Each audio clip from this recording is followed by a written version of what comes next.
اللہ ہم سب کے یہاں ملنے جلنے کو، بیٹھنے کو، جمع ہونے کو قبول فرمائے۔ اللہ ہمارے ملک کی حفاظت فرمائے۔ اللہ ہمارے ملک کو ہر شر سے محفوظ رکھے۔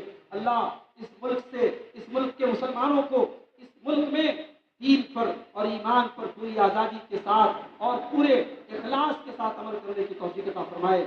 اللہ ہماری مسجدوں کی، ہمارے مدرسوں کی، ہمارے علماء کی حفاظت فرمائے۔ رب العالمین ہمارے جان و مال کی، ہمارے عزت و آبرو کی حفاظت فرمائے۔ جو ہمیں بیمار ہیں اللہ ان کو شفا کامل عاجل عطا فرمائے۔ جو روزی روٹی سے پریشان ہیں اللہ ان کے کاروبار میں برکت نصیب فرمائے۔ رب العالمین مرتے دم تک ہم سب کو توحید پر قائم رکھے اور ہمارا خاتمہ لا الہ الا اللہ پر ہو۔ رب العالمین ہمیں جنت الفردوس میں بھی اکٹھا ہونے کی توفیق عطا فرمائے۔ آمین۔ وآخر دعوانا الحمدللہ رب العالمین۔ والسلام علیکم ورحمۃ اللہ وبرکاتہ۔